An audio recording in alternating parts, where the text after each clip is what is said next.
Bismillah, assalamualaikum. Masih di Fakta Sejarah bagian ke-30, rahasia di balik rumah kontrakan. Sebuah kisah dari Aisyah Z Shakila. Ini dia selengkapnya, bagian 30 di Fakta Sejarah.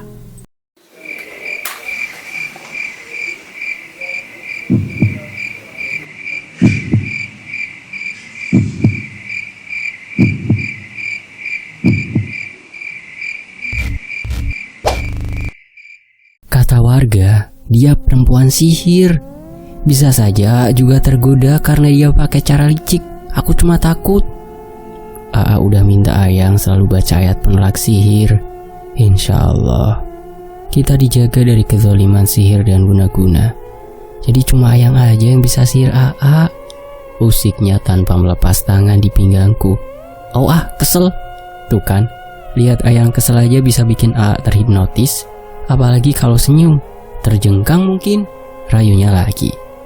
Tangannya berpindah menangkup dua pipiku, lalu merapihkan posisi hijab yang ku kenakan. Cuma Ayang bidadari AA, tercantik selamanya. Jangan cemburu, kecantikan sayang AA ini gak sebanding sama perempuan itu, atau perempuan manapun. Karena sampai saat ini, cuma Ayang yang bisa getarkan hati AA. Rafka menautkan keningnya di keningku. Senyum, pintanya setengah berbisik. Rafka paling bisa mengusir rasa kesal dan sedih.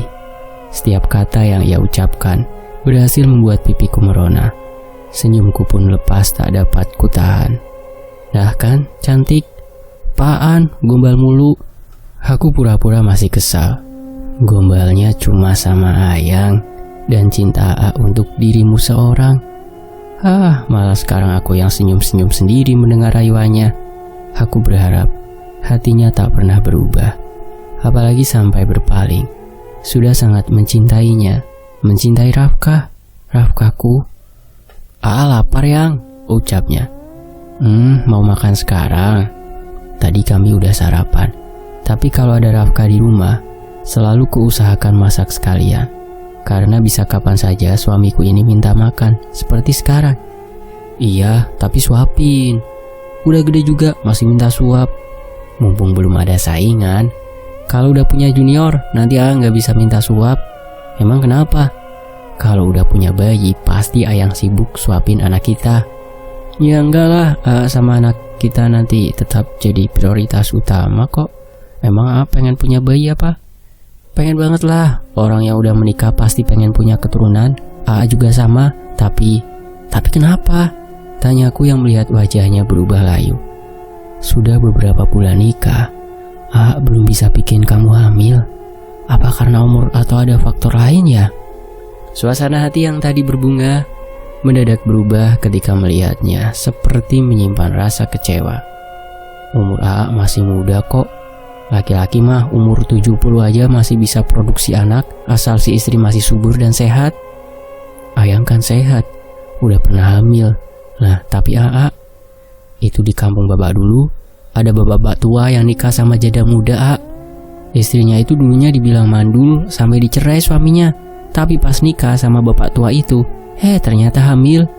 Jadi jangan cari alasan apapun untuk putus asa. Mungkin belum waktunya saja. Jangan mikir yang aneh-aneh, ucapku berusaha menghiburnya. Berarti harus lebih giat lagi ya bikinnya. Jadi semangat kalau gini. Kalau bisa sih tiap hari, biar maksimal prosesnya. Itu sih maunya aja. Aku mengerling. Aku melangkah menuju dapur. Mau kemana? Katanya tadi lapar. Nanti saja makannya. Sekarang lagi semangat, mau proses, biar cepat punya dedek bayi, bisiknya. Dasar, ada saja alasannya. Tapi mana bisa aku menolak. Saat ini dialah prioritasku. Senin kembali menyapa. Rutinitas harian seperti biasa harus berangkat kerja. Aku sudah bangun sebelum subuh untuk menyiapkan keperluan suamiku. Tugas menyenangkan ketika dapat sepenuhnya melayani suami. Karena ikatan kasih membuat apapun yang dilakukan terasa membahagiakan. Terutama ketika mengantarnya hingga ke depan pintu untuk berangkat kerja, serta dengan semangat menunggunya pulang. Bahkan suara mesin motornya menjadi hal yang menjadi kebiasaan yang ditunggu-tunggu. Nanti siang aku izin ke rumah bapak. Udah lama gak kesana. Mau ngobrol juga soal sosok harimau yang waktu itu. Izinku sebelum suamiku berangkat. Iya boleh, hati-hati. Nanti pulang ke rumah bapak langsung buat jemput Ayang. Aku mengangguk. Sebenarnya soal sosok harimau sudah aku bicarakan dengan bapak lewat telepon. Tapi rasanya kurang puas. Mungkin karena sudah rindu juga ingin bertemu orang tua. Setelah Rafka berangkat, aku masih harus membereskan rumah dan mencuci. Siang hari barulah aku meminta Mang Yana agar mengantarku ke rumah bapak. Biarpun laki-laki yang mengasihiku dari kecil itu pasti tak ada di rumah karena pasti tengah berdagang. Tapi setidaknya aku bisa bertemu dengannya sore hari kalau beliau pulang. Sengaja aku tak menelpon dia akan datang ke sana. Malah nanti bapak cepat-cepat pulang kalau tahu aku datang. Sedikit membawa buah tangan yang aku beli di ruko depan, lalu melanjutkan perjalanan menuju rumah bapak. Turun dari motor tepat di depan rumah bapak, lalu memberikan ongkos pada Mang Yana. Aku mengajaknya masuk dulu, tapi katanya ada urusan, jadi harus pulang cepat. Rumah tampak sepi, tapi pintu depan terbuka. Aku bergegas menghampiri. Mungkin ibu ada di rumah, karena kalau ibu ke sawah, pintu akan dikunci dan adik-adik dititipkan di rumah Uwa. Assalamualaikum, Bu. Waalaikumsalam. Suara seorang laki-laki menyahut. Dek. Langkahku terhenti. Aku kenal suara itu. Meski belum kenal bertahun-tahun, tapi setidaknya aku kenal suara itu. Suara laki-laki yang dulu pernah hidup bersamaku. Waduh, ada si Ropik nih. Ngapainnya dia? Apa janji hatinya untuk berusaha mendapatkan Ica kembali akan ia realisasikan? Jeng-jeng. Langsung saja kita lanjut. Laki-laki yang pernah menjatuhkan talak itu berdiri di ambang pintu rumah panggung orang tuaku. Rumah yang dulu tak ia sukai. Tiap kali menginap, ada saja keluhan meski tak ia utarakan secara terang-terangan. Di hatiku memang sudah tak ada dendam, tak pula marah, tapi sama sekali tak ada celah sekedar untuk namanya. Sudah terganti oleh Rafka yang kini jadi pendamping hidup, penawar segala rindu dan tempat bermanja. Namun tak pelak terbesit juga rasa canggung ketika raga dan mata saling bertemu. Pernah tercipta antara kami hubungan batin yang begitu erat, tapi terlerai akibat kecerobohannya yang tak berpikir jernih. Memang dia tak sepenuhnya salah, tapi semua sudah terjadi dan aku sudah bukan miliknya. Terasa denyut di dada diiringi rasa perih ketika aku pernah memohon di kakinya. Tak ingin dicerai. Saat itu aku takut dan tak mampu hidup tanpanya. Menahan malu dan membuang ego, mengemis rasa kasihan, memperjuangkan rumah tangga dan bayi dalam kandungan. Namun, sama sekali tak digubrisnya. Aku sadar betul, memang tak mudah dulu untuk bisa bersamanya. Tantangan dari orang tua yang tak merestui dan seringkali aku dihina, dicemooh. Akan tetapi rasa cintaku saat itu mengalahkan semua itu. Namun, sekarang semua rasa sakit yang pernah ku kecap telah sirna, tergantikan rasa manis yang dihadirkan sang pria idaman yang mampu membuatku melupakan masa lalu. Apa kabar, Dek? Cak, tanya Rofik canggung. Alhamdulillah baik. Ngapain Rofik di sini? Ibu ada? Bahkan untuk bertanya kabarnya saja aku malas. Ibu ke sawah belum pulang, jawabnya tak melepas tatapan. Ke sawah? Kapan? Dari pagi sama bapak. Pagi? Terus Rofik sejak kapan di sini? Bapak nggak dagang? Aku memberondongnya dengan pertanyaan. Dari kemarin, Cak. Diar sama Ehan yang dagang, bapak kurang sehat katanya. Kurang sehat kok ke sawah? Harusnya istirahat. Dasar bapak. Gerutuku nyaris tak terdengar. Kamu bicara apa? Tanya Rofik penasaran. Enggak. Rofik nginep. Sebenarnya malas berbasa-basi tapi penasaran dengan kedatangannya ke rumah orang tuaku. Iya, tadinya kemarin datang cuma sebentar, mau silaturahmi, tapi keasikan ngobrol sampai malam, jadinya nginep. Bisa saja itu cuma alasan. Takkan mungkin jika tak ada niat mau menginap bisa ngobrol sampai larut malam. Sebenarnya untuk apa dia menginap di rumah bapakku segala?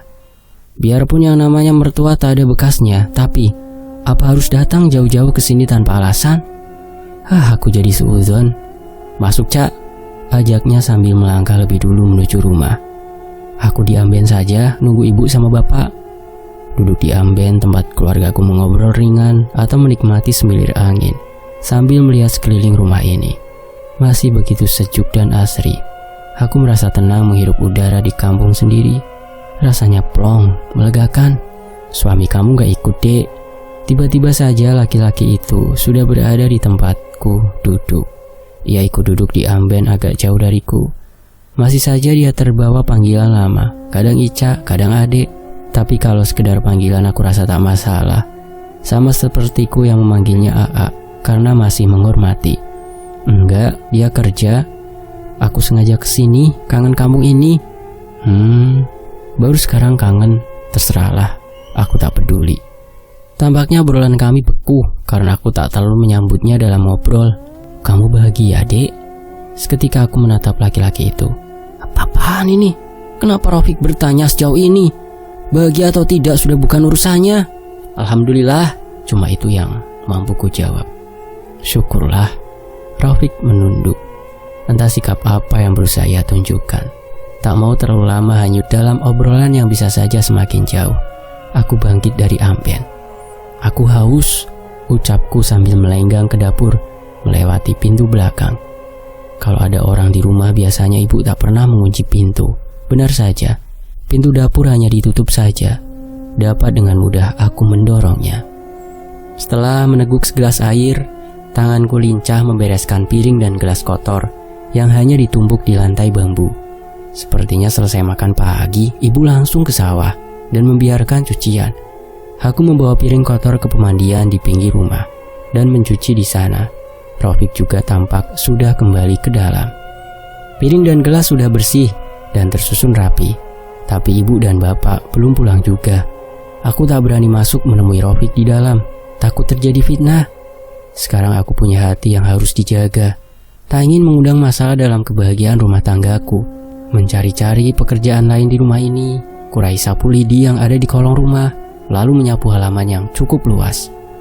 Dulu menyapu halaman jadi pekerjaan favorit. Sambil melihat mana tahu ada anak bujang lewat.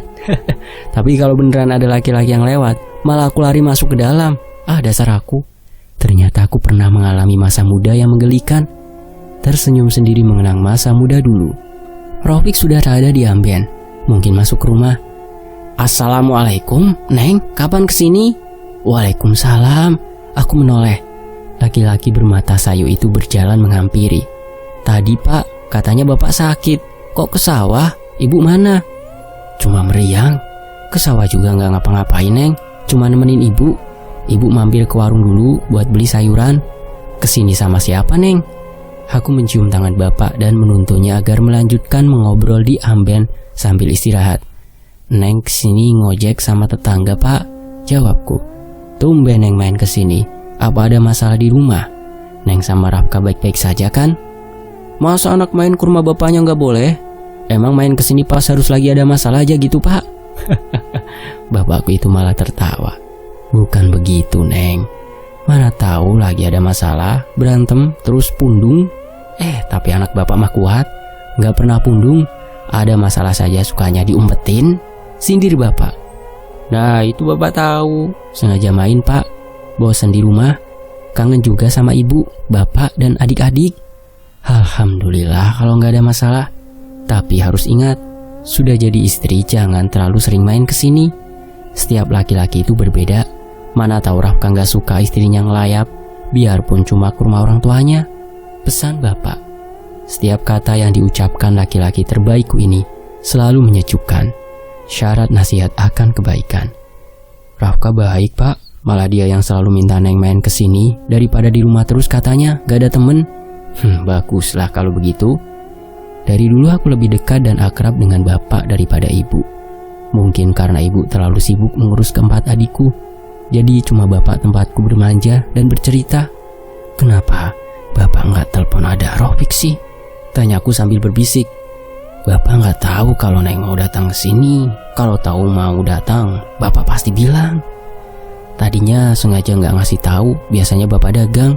Neng mau cerita lagi soal sosok harimau itu, Pak. Tapi kalau ada tamu nggak enak. Iya, Neng, nanti saja kalau Rafiq sudah pulang.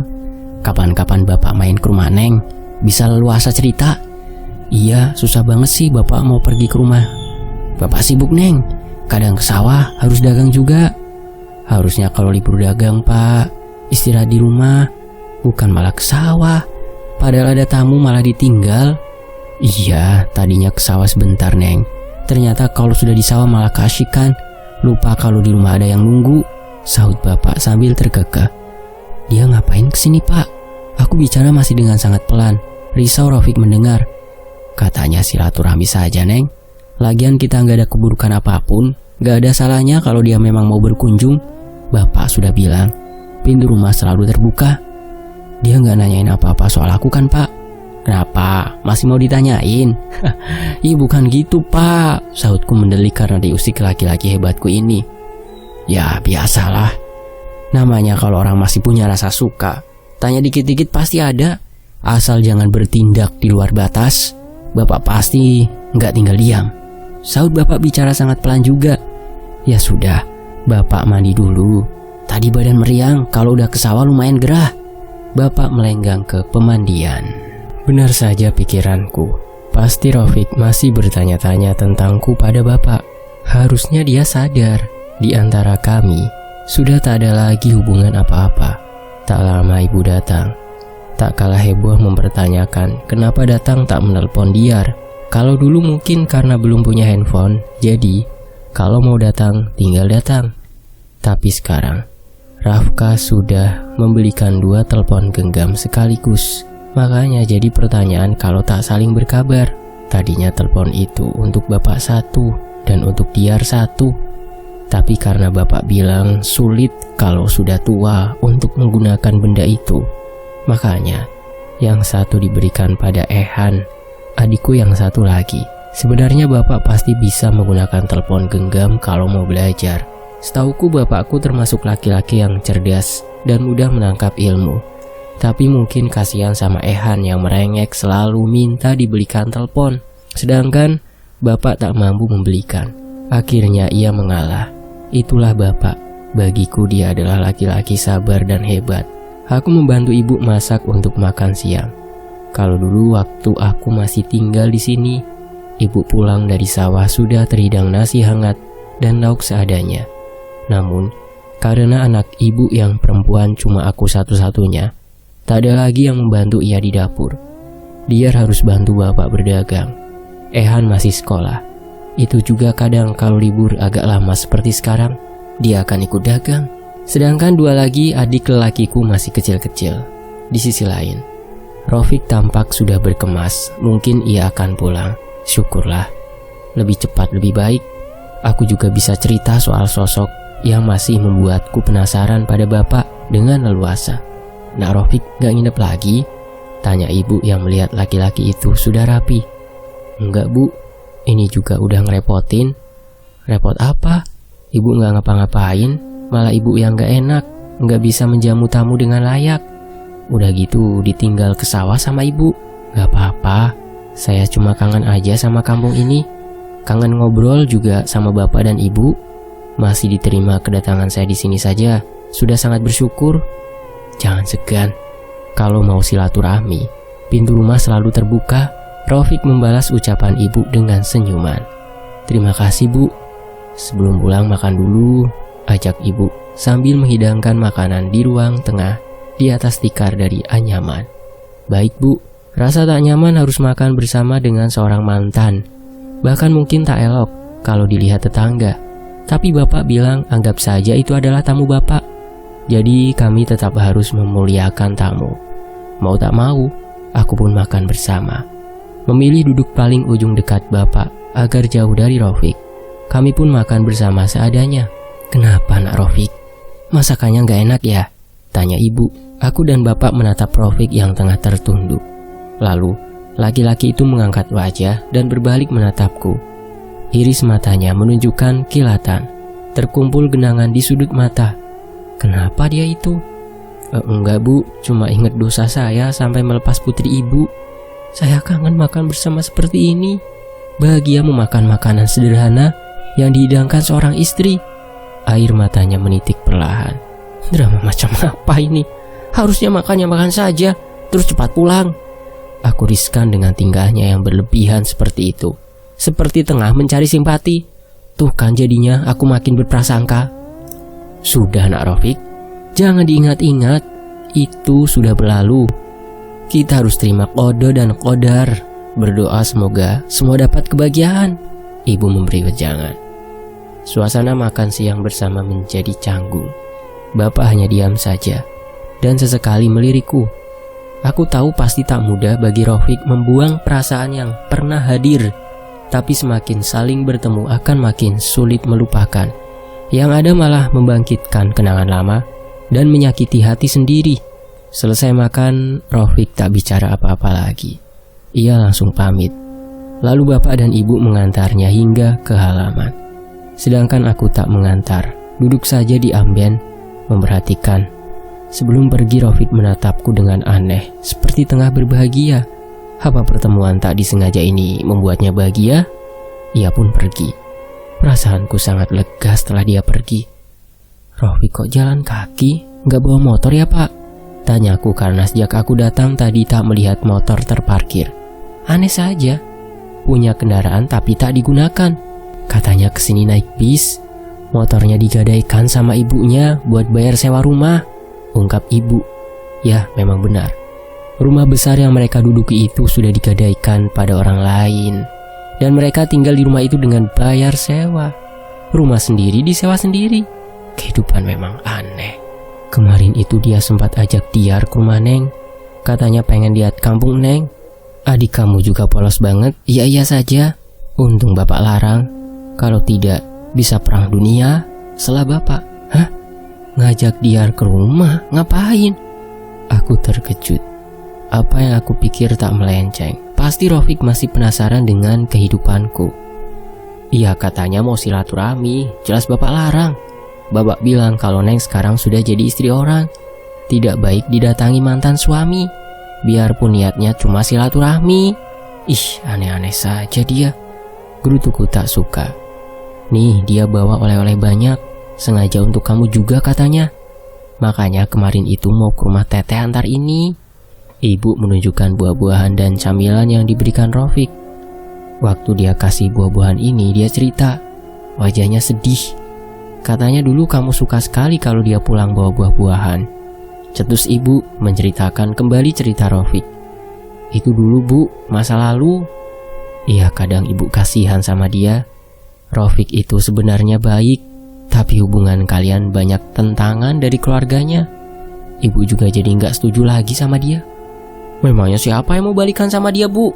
Aku udah punya Rafka. Iya ya, alhamdulillah. Lebih ganteng? Usik ibu sambil terkekeh. Bukan soal gantengnya bu, tapi dia juga baik. Sayang banget sama istri. Kalau tahu hari ini ketemu Rafiq, pasti dia cemburu. Pastilah, jangankan Rafka, ibu saja kalau lihat bapak papasan sama Darmi di jalan kadang kesel. Apalagi sekarang dia janda. Cetus ibu sambil mendelik pada suaminya. Ibu masih suka cemburu sama Bidarmi. Usikku ingin tertawa. Iyalah, ibu kan sayang sama bapak kamu. Biarpun sudah banyak ubannya. Aku tertawa mendengar cerita ibu. Bapak cuma geleng-geleng saja melihat anak dan istrinya saling mengusik. Ini katanya Rafiq beli ini dari bis. Ingat sama kamu dulu. Kalau naik bis suka minta dibelikan permen jahe. Memang begitu sulit melupakan kenangan bersama orang yang pernah hidup sebumbu. Berbagi suka duka. Kalau sudah tak bersama, baru terasa sakitnya. Begitu juga dulu rasa sakitku ketika berpisah dengannya. Selalu terbayang manisnya kebersamaan, namun berubah menyakitkan ketika sadar tak mampu bersama. Mungkin seperti itu juga perasaan Rafiq saat ini. Ibu mengupas buah dan meletakkannya di piring. Aku meraih bungkusan permen jahe yang dibungkus plastik transparan. Permen berwarna coklat gelap dan wangi khas jahe. Kalau dikunyah seperti jeli dan rasanya hangat di tenggorokan, mampu melegakan pernapasan ketika di dalam bis. Makanya permen itu banyak dijajakan pedagang asongan. Kalau sengaja cari permen ini di warung-warung, mungkin sudah tidak ada. Aku ambil permennya ya bu.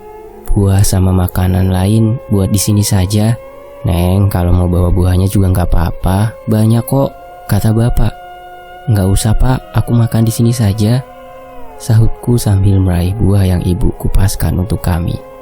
Kami meneruskan bercengkrama sambil aku menikmati hangatnya permen jahe.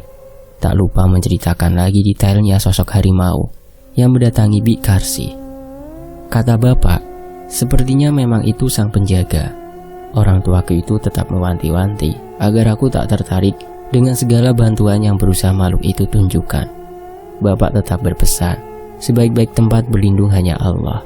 Jangan sampai tergoda, karena tawaran kebaikan yang diberikan makhluk itu bukan tanpa syarat. Aku hanya menceritakan masalah inti saja, tak secara gamblang bahwa aku dan Rafka mendapat masalah di kampung itu. Karena sekarang masalah juga sudah selesai, rasanya orang tuaku tak perlu tahu. Bimbang malah membuat mereka khawatir. Puas dapat mengobrol dan melepas rindu, akhirnya Rafka datang menjemput. Sebelum pulang, sempat ia mengobrol sebentar dengan bapakku. Melihat dua laki-laki yang kucintai tertawa, aku merasa bahagia. Diar dan Ehan pun sudah pulang berdagang. Makin riuhlah rumah mungil orang tuaku oleh anak menantunya. Ehan harusnya libur sekolah itu belajar, bukan malah ikut dagang, tegurku. "Gak apa-apa teh, cari uang jajan," jawab Ehan cengengesan. "Emang uang jajan yang teteh sama Araf kasih itu masih kurang?" tanyaku agak tegas. Aku khawatir saja dia keasikan ikut dagang sampai malas mau lanjut sekolah. Aku dan dia dulu tak mampu melanjutkan sekolah karena terhambat biaya. Berharap adikku yang lain bisa melanjutkan sekolah ke jenjang lebih tinggi. "Iya Ehan, benar kata teteh. Kalau sudah lulus sekolah bisa kuliah. Soal kerja nanti bantu cari yang lebih layak. Makanya harus rajin belajar," timpal Rafka. "Hehe, iya itu saja jawabnya, dasar bocah." Atas saran Rafka juga kalau adik-adikku harus melanjutkan sekolah. Ia sanggup membiayai sampai mereka lulus dan berusaha tiap bulan memberikan uang jajan. Ba'da maghrib, aku dan Rafka pamit pulang. Mungkin kalau besok suamiku itu tak kerja, inginnya kami menginap. Tapi ya itu, Rafka harus mencari nafkah untuk masa depan kami.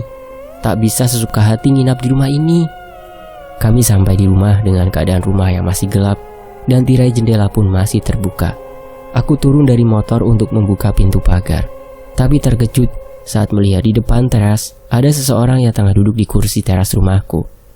Dari sorotan cahaya lampu motor, dapat kulihat yang berada di depan rumah adalah seorang perempuan. Dia yang kami temui di jalan waktu itu, dan ini untuk ketiga kalinya kami bertemu. Tapi untuk apa dia datang ke sini? Perasaanku tak nyaman. Sementara itu, Rafka memarkirkan motornya di depan teras, lalu membuka helm dan menatapku. Pasti sama bertanya-tanya tentang kedatangan tamu yang tak diundang di rumah kami saat ini. Kami terheran mengapa perempuan itu masuk ke teras rumah dan apa maksud dari kedatangannya. Pintu pagar rumah memang tak pernah digembok, hanya dikunci yang dikaitkan saja. Perempuan itu berdiri menyambut kedatangan kami, mengukir seulah senyum yang membuat wajahnya semakin cantik. Apalagi penampilannya menonjol sana sini, ditambah suaranya yang khas dan sedikit manja saat bicara. Laki-laki mana yang tak akan tertarik? "Maaf, ada keperluan apa ya?" tanya Rafka yang baru turun dari motor dengan lampunya yang masih menyala sebagai penerangan. "Saya ada urusan sebentar. Ingin menanyakan sesuatu soal almarhum suami saya," jawab perempuan itu ramah. Aku masuk lebih dulu untuk menyalakan semua lampu dan menutup gorden yang masih terbuka saat aku tinggal ke rumah bapak. Kemudian kembali keluar untuk menemani Rafka. "Ada urusan apa?" tanyaku sambil menggandeng tangan Rafka. "Boleh kita ngobrolnya sambil duduk?" pintanya. Kami pun duduk bertiga di kursi teras. Tak ada basa-basi dariku dengan kata ramah. Bahkan aku tak berniat untuk sekedar membuatkannya minuman. Jika aku dianggap kejam, maka perempuan ini lebih kejam. Di luar terlihat manis, tapi di dalam begitu busuk hingga menyebabkan rumah tangga orang porak-poranda. Tak ada yang salah jika sikapku ketus, hanya demi jaga-jaga. "Maaf kalau saya lancang masuk tanpa izin. Tadi pagi saya ke rumah Bu RT untuk ambil berkas punya suami. Saya nggak tinggal di kampung ini lagi, makanya nggak tahu kabar tentang penyebab kematian suami saya yang simpang siur." perempuan itu berhenti sejenak. Pandangannya intens pada Rafka. Sementara suamiku mendengarkan dengan pandangan mengarah ke atas meja. Tanpa menatap wanita itu, tangan kami saling berpegangan. "Terus kenapa kesini? Apa Bu RT nggak menjelaskan?" tanyaku. "Itu yang membuat saya datang ke sini. Waktu itu, katanya suami saya meninggal karena kecelakaan kerja di bangunan milik kalian. Tapi kata Bu RT dia meninggal gara-gara diracun istri pertamanya. Makanya saya datang ke sini ingin kejelasan.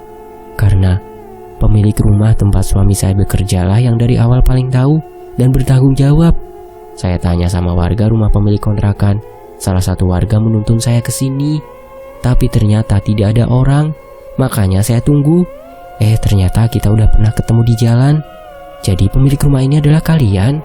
Dan kita pernah beberapa kali ketemu." Perempuan bernama Kenanga itu tampak ingin terlihat akrab. "Iya, kami pemilik rumah kontrakan tempat Mang Hasim kerja," tutur Rafka. "Pasti kalian warga baru kan?